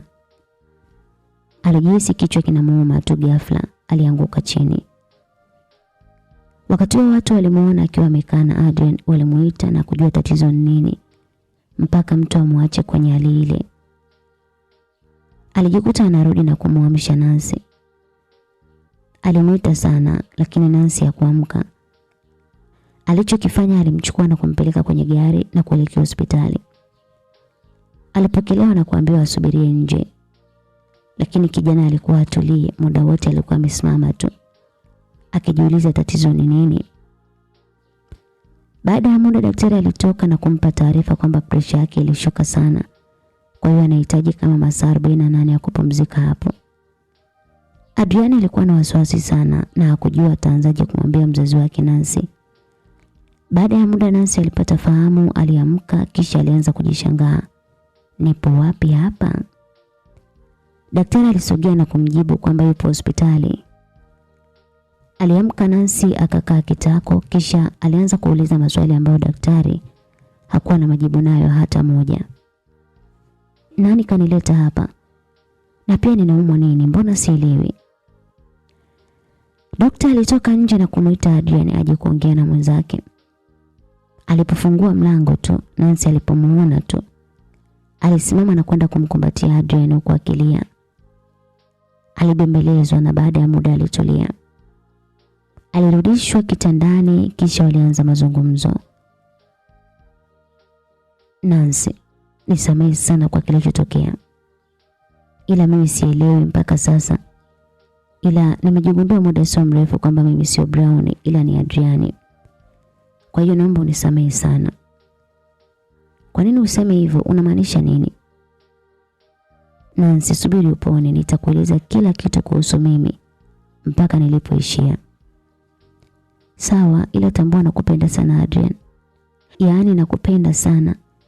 Ndio maana hata ile siku ya kwanza sikuweza kujizuia. Na hii ni kutokana na upendo wangu tu. Na sikuamini kama ni wewe. Nancy, hujakosea, ni mimi Adrian wako, nakupenda sana pia. Asante Adrian. Sasa furaha yangu imerejea upya. Nadhani nitaishi vizuri kwa furaha kwa kuwa upo karibu yangu. Lakini tatizo ni rafiki yangu Maria, sijui kama ataweza kukubaliana na hili. Nancy, mimi nakupenda. Na nitahakikisha tunapatana na Maria kama marafiki. Nimekuelewa Adrian. Walisogeleana pale wakakumbatiana huku wakiendelea kukisiana kwenye mapaji ya uso. Daktari alipoona wamekumbatiana kwa muda mrefu bila ya kuachana, aliona ni bora awapishe tu kwanza. Awape muda, labda watataka kuongea mambo yao ya siri ambayo hakupaswa kusikia. Adriana alipoona daktari ametoka, alimshika Nancy vizuri. Wakajikuta wakibadilishana juisi ya ukwaju kwa kutumia midomo yao. Adriana hakuacha kumwambia Nancy kwamba amemmisi sana. Nancy pia alijibu hivyo hivyo. Baada ya kuridhika, Adrian alimwaga Nancy kwamba anaenda kumtafutia chakula. Alikubali, kisha Adrian alifunga mlango. Lakini wakati anatoka, alikutana na baba yake Nancy pamoja na kaka zake ambaye ni Godson pamoja na James. Mzee huyu alimwangalia sana Adrian, lakini alimsalimia kisha walipishana tu. Waliingia kwenye kile chumba, walimkuta Nancy amekaa. Godson alikuwa na upendo sana na dada yake, kwa hiyo alikimbia akamkumbatia, alafu akamuuliza, dada, umepatwa na nini mpaka uko hapa? Nani amekupiga dada yangu? Naomba niambie. Godi mdogo wangu jamani. Hamna ambaye amenipiga, ila ni bahati mbaya tu nilianguka. Pole sana dada, uwe makini siku nyingine basi. Sawa Godi, nimekuelewa. Baba yake alisogea na kumjulia hali mwanae pamoja na kaka yake mkubwa James. Baada ya kuona Nancy anaendelea vizuri, walimwacha apumzike kisha walitoka nje. Alitoka kaka mkubwa ambaye ni James pamoja na baba, na ndani alibakia Godi na Nancy. We Godi, nani kapiga simu nyumbani kuwapa taarifa hii? Daktari ndo alitupigia simu. Okay sawa basi, nenda, watakuacha. Mimi nitakukuta baadaye nyumbani nikiruhusiwa, sawa? Sawa dada, ubaki salama. Shukrani sana mdogo wangu. Godson alisimama na kuondoka. Wakiwa kwenye gari ndo wanataka kuondosha gari, mzee alishuka baada ya kumuona Adrian akiwa ameshika chakula. Maana ndiye mtu ambaye alipishana naye mlangoni muda mfupi tu, na sasa hivi alirudi ameshika chakula. Kwa hiyo mzee alimfuata na kumsalimia kisha akamuuliza, samahani kijana, sijui unaitwa nani? Naitwa Adrian. Adrian? Vipi mzee, mbona umeshtuka sana? Mimi ni Adrian. Ya Adrian. Oh, sawa kijana, unaweza kwenda. Adrian alitoka akiwa na maswali kadhaa kichwani mwake. Aliingia ndani, akili yake ikiwa bado inamwaza yule mzee. Kwa nini baada ya kutaja jina lake mzee ashangae kiasi kile? Alipofika ndani, Nancy aliona jinsi ambavyo mwenzie hayupo sawa. Alimfuata na kupokea chakula na kukiweka mezani. Alimshika mabega yake na kumuuliza, Adrian kipenzi, mbona kama haupo sawa, kuna nini? Nancy, niko sawa ila kichwa kinanisumbua sana. Jamani, basi njoo upumzike hapa. Nancy alimshika mkono Adrian akakaa kitandani, kisha akaelekeza kichwa chake kwenye miguu ya Nancy. Walijikuta wakiingiza mahaba hospitalini. Nancy alizungumza maneno matamu sana, akamfanya Adrian atabasamu. Lakini mlango ulifunguliwa na daktari aliingia. Adrian alishtuka sana. Daktari akamuuliza Adrian, vipi? Mbona una wasiwasi kijana? Daktari, ni lazima niwe na wasiwasi maana hapa ni ofisini. Kwa hiyo siwezi kujiachia tu. Ni kweli, lakini usijali. Naomba nimfanyie vipimo kidogo alafu nitakuita. Adrian alitoka nje kisha daktari alianza kumpima Nancy, huku akiendelea kuongea kiutani. Huyu jamaa amechanganyikiwa kweli kwa ajili ya mtoto mdogo namna hii. Daktari, mimi kidogo jamani. Mbona mimi mkubwa tu, sema kimwili changu ni kidogo. Kweli mwili wako ni kama wa mtoto. Yaani watu kama mimi nisingeweza kuamini huo umri wako. Daktari amejua kuongeza chumvi. Lakini katika sifa hizo pia na kujali pia tunajali. Ni kweli mnajali, lakini ni wapole sana. Daktari pamoja na Nancy walizungumza mambo mengi mpaka alipomaliza kumpima na kumpatia ruhusa ya kuondoka. Nancy, niambie mama, unajisikiaje sasa hivi? Uko vizuri? Ya, nipo vizuri sasa, nashukuru. Vipi, twende nyumbani kwanza au nikupeleke kwenu? Adrian, nimemiss kumuona mama, nipeleke tu nyumbani kwetu. Nancy, naomba twende nyumbani kwanza ukale kwanza, kisha nitakupeleka jioni, sawa Mai? Adrian jamani. Sawa, ila ubabu wako siutaki kabisa kwa sasa. Amna Nancy, nimebadilika sana tangu siku ya kwanza nilipohitaji kuanzisha mahusiano na wewe. Nimebadilika mno. Sawa, twende, basi twende. Adrian aliondosha gari na kuelekea kwao.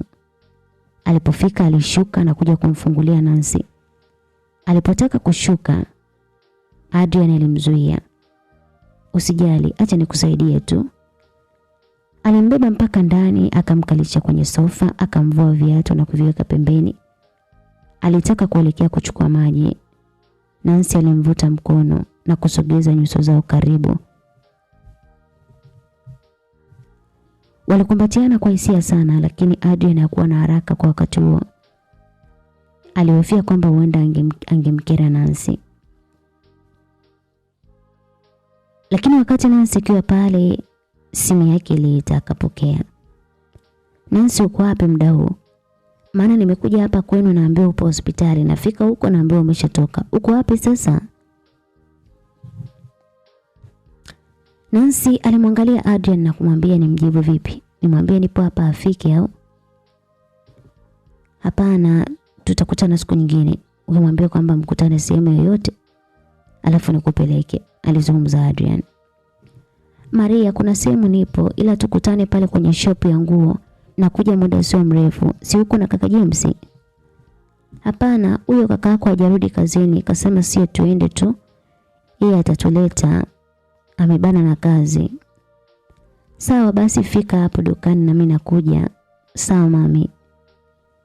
Adrian, mimi najiandaa kurudi chuo kesho, sasa sijui tunafanyaje. Nancy, nakupenda sana mpenzi wangu. Naomba usome sana na ufikie malengo yako. Usiishie njiani. Nitakuwa nakuja kukutembelea kila weekend. Kwa hiyo nakuomba usinisaliti. Mimi nipo kwa ajili yako ujue. Adrian, siwezi kukusaliti jamani. Siku zote hizo ambazo sijakuona nimevumilia. Leo hii nije nikusaliti wakati nimeshakuona? Hiyo kitu haipo. Mimi nakupenda sana mpenzi wangu. Nashukuru kusikia hivyo Nancy. Basi jiandae nikupeleke huko dukani. Alijiweka sawa bibiye. Adrian akawa ameingia chumbani kwake akabadilisha nguo. Alitoka sebuleni na kumpatia kiasi cha pesa Nancy. Nancy, najua nikiwepo katika hiyo shopping rafiki yako atajisikia vibaya. Kwa hiyo hii pesa utaongezea kupata nguo zingine, sawa Asante sana Adrian. Basi walikisiana pale, kisha bibi Nancy aliamua kuondoka. Akaelekea kwenye ile duka. Alifika akakuta Maria ameshafika kitambo sana. Aliingia ndani na kusalimiana na Maria, kisha akachagua baadhi ya nguo na kurudi kwa kina Nancy. Walipofika mamake Nancy alimshika mkono na kuingia naye mpaka ndani, akamuuliza, "Wewe mtoto, huo jengo umeanza lini? Ulikuwa wapi muda wote huo?" "Mama Adrian, nimekutana naye na baada ya kuonana sikuamini kabisa, ndo nikajikuta nimezimia. Na ndiye ambaye alinipeleka hospitali. Kwa hiyo usijali mama, wala usiwaze, nimemuona Adrian wangu." Ni kweli au unanizuga Kweli mama. Yani nakwambia ukweli. Amesema siku atakaomaliza kazi zake mapema atakuja tu, usijali mama. Haya, akikuumiza tena Yaani akikuumiza tena, sitaki kujilizaliza hapa. Na utakula tu hata kama ukigoma.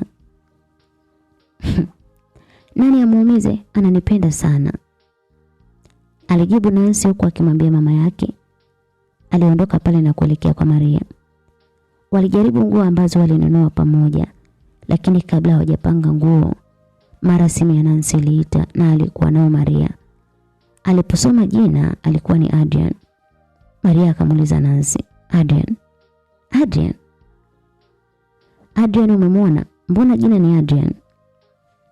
Ndio Mai, nipe kwanza. Maria alimpa simu Nancy kisha akapokea. Hello my love, umeshindaje? Nimeshinda salama na naendelea vizuri tu. Nishakumisi mwenzio. Me too my love. Sawa basi nitakupigia baadaye, sasa hivi ninapika hapa si unajua. Sawa dia. Nancy furaha yake ilirejea upya kama kipindi cha nyuma. Haya bibi Nancy, mbona haukuniambia? Na mimi nahitaji kumjua shemeji. Sawa Maria, usijali, ipo siku utamjua. Twende tupange nguo. Basi Nancy na Maria waliingia chumbani wakapanga nguo, huku mama Godi akiendelea kujipikilisha jikoni. Walipanga nguo zao na walipomaliza wakatoka sebuleni. Waliwakuta ambao walitoka kuelekea matembezi wamesharudi, ambaye ni baba, James pamoja na Woodson. Walisalimiana pale kisha kila mmoja aliendelea na mambo yake. Baada ya muda chakula kilikuwa tayari. Walikula kwa furaha sana na kisha kila mmoja kuingia chumbani.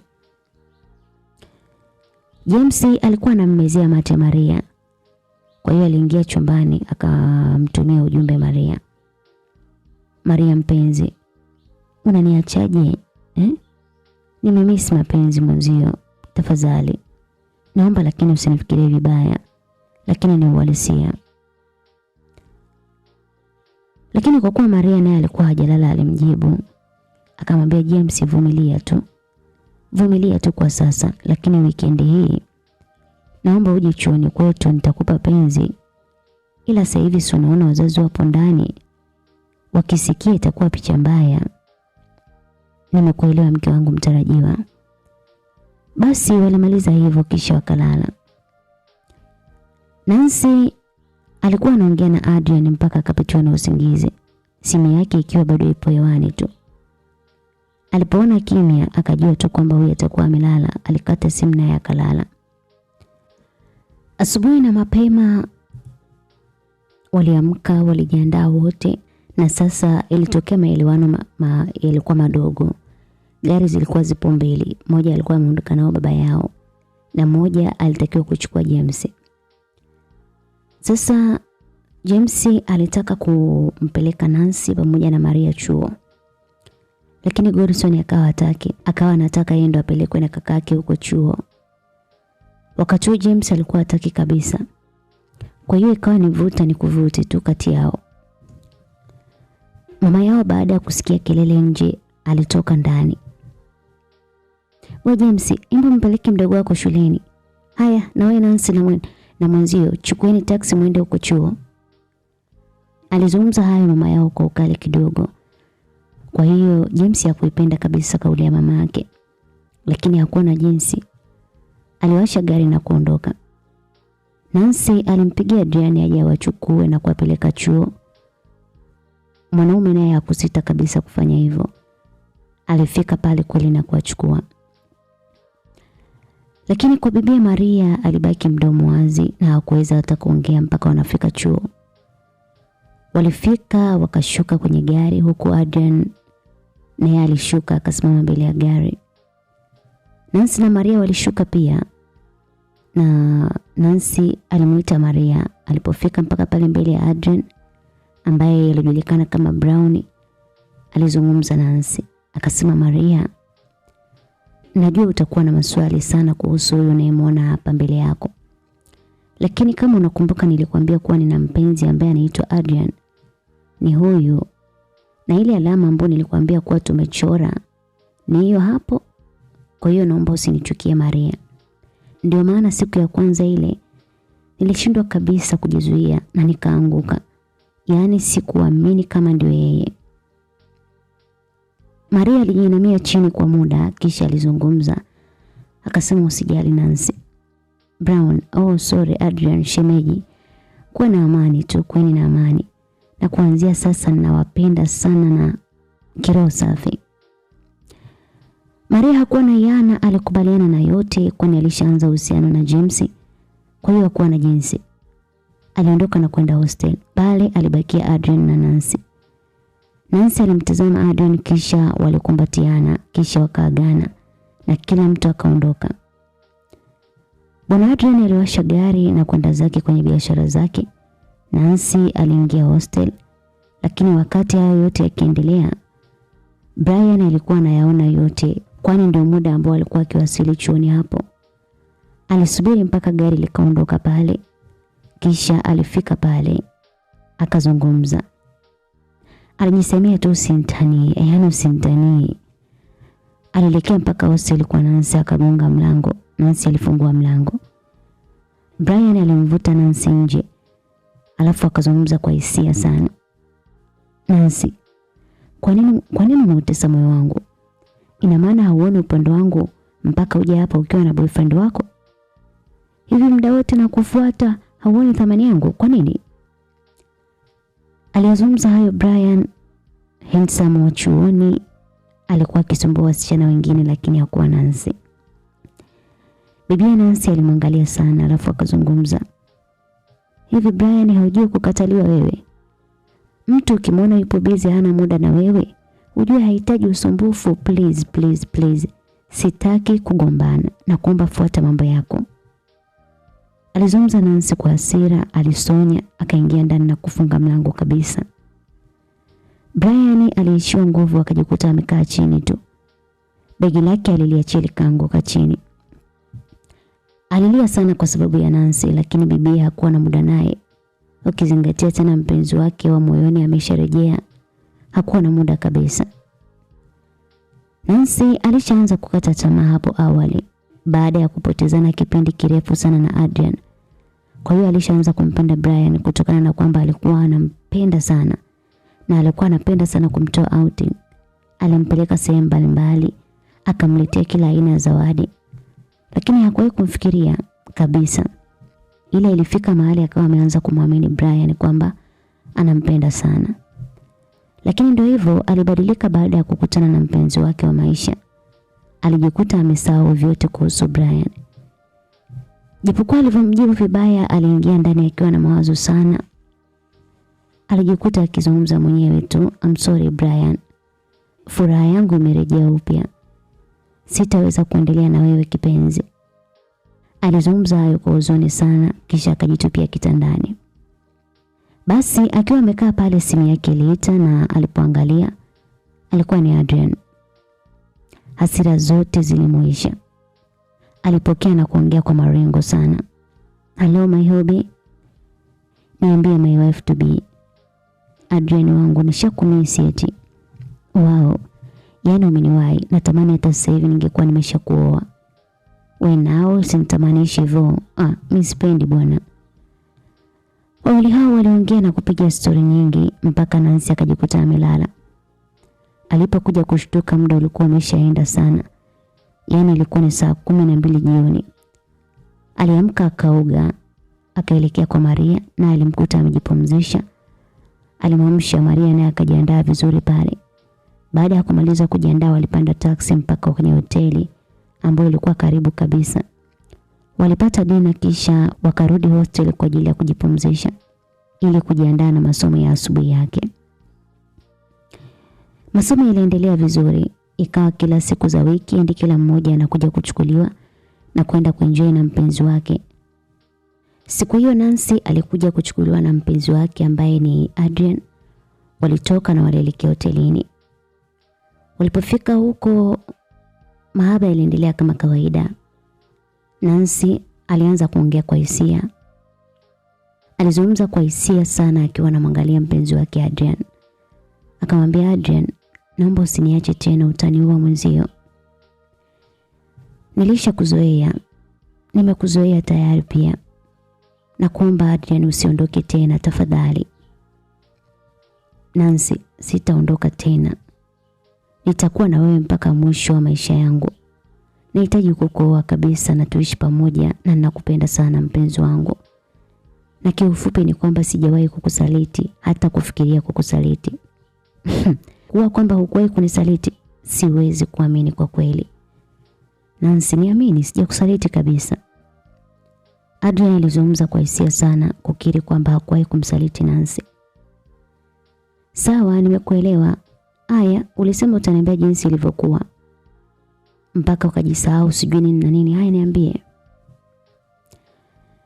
Nancy, ni historia ndefu lakini acha tu niifupishe kwa sababu ni kwa ajili yako na kwa kuwa ninakupenda sana.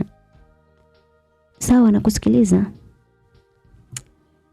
Nancy, nilipohamishwa shule pale nilipelekwa kijijini kwa bibi yangu mzaa mama. Kule nilipopokelewa hakukuwa na maisha mazuri kiukweli. Yaani bibi yangu alikuwa mchawi balaa.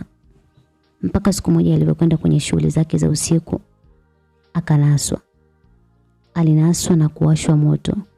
Mimi asubuhi nakuja kuamka najikuta sehemu ambayo hata sijui hata pa kwenda. Basi nilianza kutembea bila kujua ni wapi naelekea. Nilitembea sana mpaka nikatokea barabarani na muda ulikuwa umeshaenda sana. Basi nikawa nimekaa tu chini ya mti nikiwakumbuka wazazi wangu pale na nilikuwa na njaa sana. Nikaamua tu nilale, asubuhi ndo nitajua cha kufanya. Basi nikalala, lakini usiku sana walipita vijana watatu walikuwa wamepanda hewani, yani warefu. Wakawa wananiambia mimi ni mhalifu. Nikakataa sana.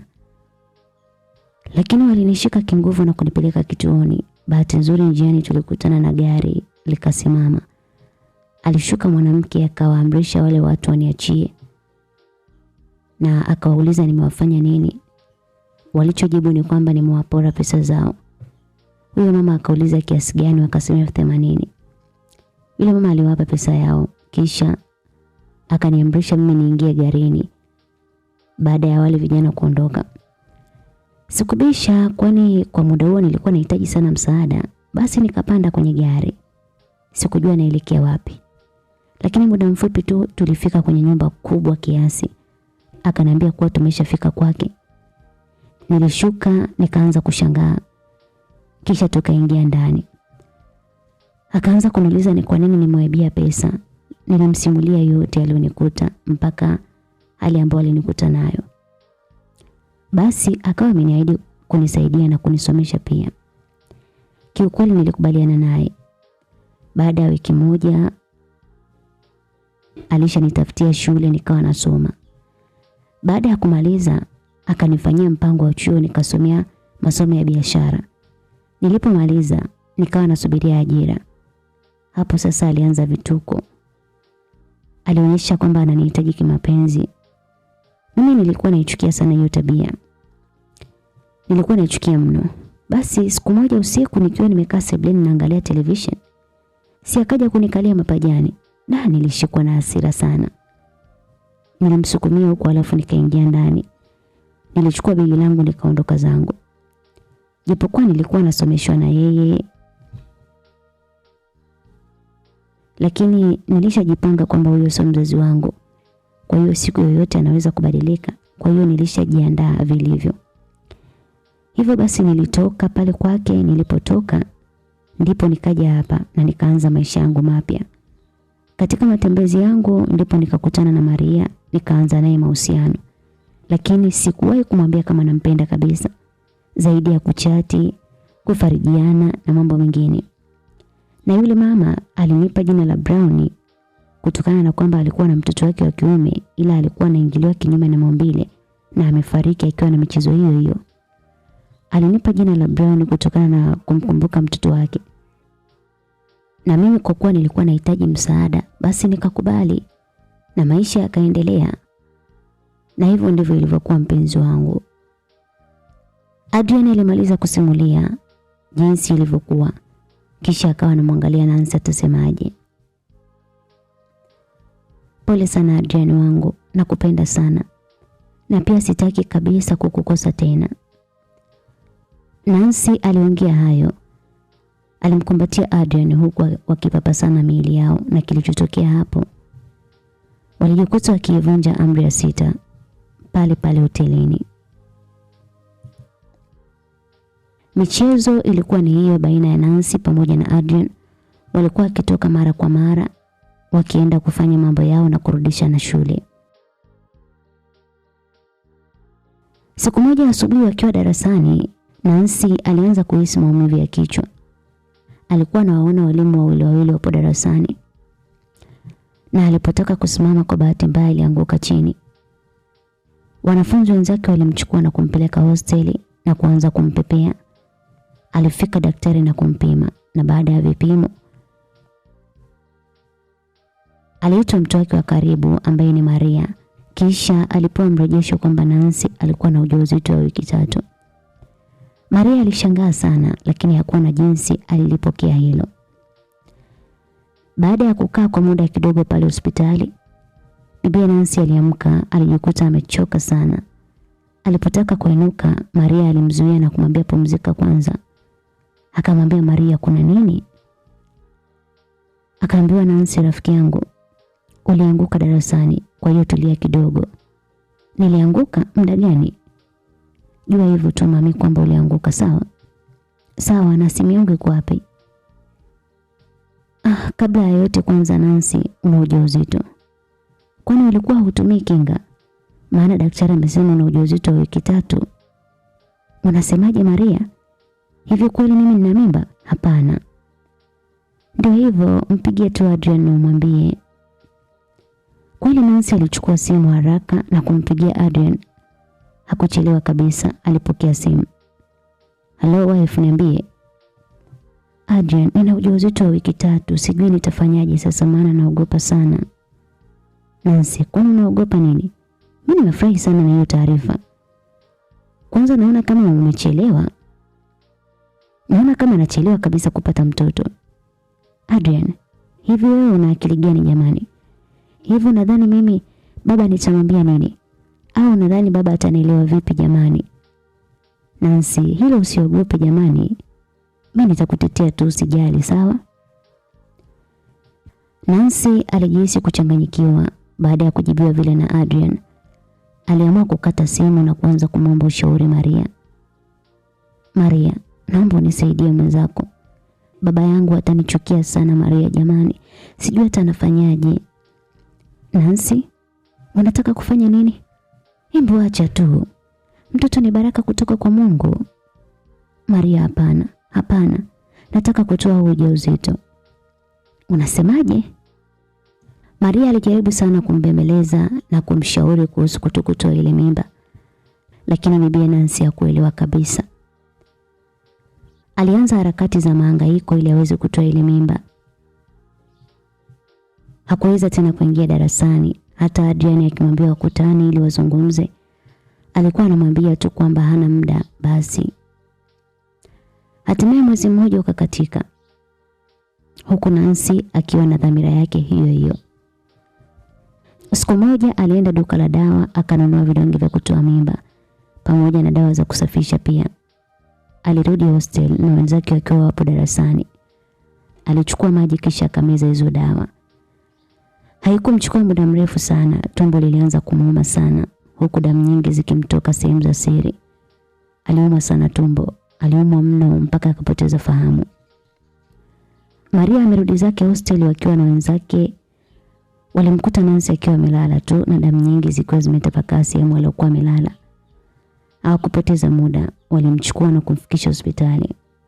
Madaktari waliopokea na kuanza kumfanyia uchunguzi wa haraka sana. Wakati huo Maria alikuwa nje na baadhi ya rafiki zake. Maria alisogea pembeni akajitenga, akampigia Adrian pamoja na James. Adrian alikuwa wa kwanza kufika hospitali. Alipofika alikutana na Maria, akamsimulia hali ambayo alimkuta nayo Nancy hostel. Mwanaume aliishiwa na nguvu akakaa chini. Alipewa pole tu na Maria, akaambiwa kwamba atakuwa sawa, kwa hiyo ajikaze tu. Akiwa pale anaendelea kumpa pole, mara James naye alifika pale. Alimwacha Adrian na kwenda kumkumbatia James na kuanza kulia. Mbona unalia? Nancy anaendeleaje? James, hali ya Nancy ni mbaya sana kwa kweli. Kafanyaje kwani? Unajua nimetoka kazini na nilikuwa na kazi nyingi sana. Kafanyaje Nancy? James, Nancy ametoa mimba wakati sisi tupo darasani, yeye hakuepo. Tulipofika hostel tukamkuta amelala na damu zikiwa zimetapakaa sehemu alikuwa amelala. Wakiendelea kuzungumza pale, daktari alitoka chumbani na kuhitaji ndugu wa mgonjwa. Adrian alisimama na kutaka kwenda, lakini James alimzuia, akamwambia arudi tu. Adrian alikuwa mbishi sana, hakumuelewa James kabisa. Alimsukuma na kuingia ndani. Alipofika alimkuta Nancy analia akiwa na hali mbaya sana. Akamuuliza Nancy, umefanya nini mpenzi wangu? Kwa nini umefanya nilichokukataza Nancy? Hata kama mzee angekusema, lakini usingepata mateso kama haya. Nancy, mimi nakupenda. Kwa nini umeamua kufanya maamuzi magumu kiasi hiki Nancy? Kwa nini? Alizungumza hayo Adrian huku akiwa analia, akiwa ameshika mkono wa Nancy. Adrian, nisamehe sana. Najua unaumia, lakini sikutegemea kama itakuwa hivi. Ninajua nimewaumiza wengi sana katika hili, lakini mtanisamehe kwa hili. Na naomba sana Adrian unisamehe pia. Alizungumza Nancy huku akiwa analia sana. Adrian alisimama na kumbusu Nancy kwenye paji la uso, kisha hakuwa na cha kuongea zaidi ya kumwangalia tu. Wakati James naye aliingia ndani, alimsogelea na kumuuliza dada yake, Nancy, kwa nini umefanya kitendo kama hiki? Kwa nini? Kaka, naomba unisamehe sana. Sikujua kama ningekuwa hivi, nisamehe sana. Nancy, sio nikusamehe mdogo wangu, umemkosea Mungu. Na ujue tu mama akisikia hili utampa matatizo makubwa ujue. Na pia umemkosea Mungu mdogo wangu. Wakati huo bibi Nancy alikuwa analia sana. Wakiwa hawajakaa sawa, mara mama yake na baba yake walifika hapo na kukuta hali ya Nancy ikiwa mbaya sana. Baba yake alikuwa anampenda sana, kwa hiyo hakuweza kuongea chochote zaidi ya kujinamia tu. Mama yake naye alisogea pale, akaendelea kumlaumu. Nancy alikuwa ni mtu wa kulia tu kwa majuto kutokana na hicho alichokifanya. Alijikuta hali yake inazidi kuwa mbaya zaidi, na mwisho alikohoa sana kisha akatulia. Adrian aliona mkono wa Nancy umekuwa baridi sana. Ghafla alisimama na kumuita Nancy. Alijikuta akikimbia sana kwenda kumuita daktari. Daktari alifika na kumfanyia vipimo, alimfunika shuka kutoka juu mpaka miguuni. Kisha aliwapa taarifa kwamba Nancy hatuko naye tena duniani. Mama yake pamoja na Maria walilia sana, huku Adrian alijikuta kabisa nguvu zikimuisha. Alilia mno, alilia sana, lakini jambo limeshatokea, hakuwa na budi tena. Basi hakukuwa na namna zaidi ya kukubaliana na hali halisi. Mazishi ya bibi Nancy yalifanyika. Nancy alipumzishwa kwenye nyumba yake ya milele. Lakini hali ilikuwa ni mbaya sana kwa Adrian. Alishindwa kabisa kuikubali hali. Alikuwa ni mtu wa kushinda kutwa kulia, anashindwa kula, anashindwa kulala. Ilifikia mahali alidhoofika sana, alikonda, alikuwa kama mzee. Lakini Maria pamoja na James walikuwa karibu naye sana, hawakutaka kumwacha kwa sababu ni kweli kabisa alionyesha sana kumpenda ndugu yao Nancy. Walikuwa wakimfariji huku wakimliwaza na mambo kama hayo. Baada ya miaka 4 kupita ndipo alianza kuwa sawa na kuanza kukubaliana na hali. Adrian aliamua kwenda kusomea upadri ili asije tena kuoa, kwa sababu alitokea kumpenda Nancy na ndiye mtu pekee ambaye alimweka moyoni. Lakini ndio hivyo tena, alimtoka na hakuweza tena kuwa naye. Kwa hiyo bwana Adrian alijiwekea nadhiri kwamba kutokana na kwamba hamjui ndugu yoyote na mpenzi aliyekuwa akimpenda naye ndio hivyo tena, aliamua tu kwenda kumtumikia Mungu wake. Na hii ndio maana halisi ya kisichoridhiki hakiliki. Msikilizaji, karibu tumpe pole bwana Adrian kutokana na kwamba alipotezana na mpenzi wake kwa muda mrefu. Wamekuja kuonana, wamekaa kwa muda mfupi hawajafikia malengo. Zawadi pekee ambayo walibahatika kuipata ndio hiyo ambayo imeweza kuwatenganisha. Hii ni siri ambayo hakuna anayejua, msikilizaji. Hii ndio maana ya neno hatma. Basi kama umeguswa na mkasa huu, msikilizaji, dondosha komenti yako hapo kumfariji Bwana Adrian na kumpa pole. Sina la ziada, msikilizaji. Niwatakia usikivu mwema wa simulizi nyingine nyingi na nzuri ndani ya Dada B Simulizi Channel. Tukutane wakati ujao. Asanteni na kwaherini.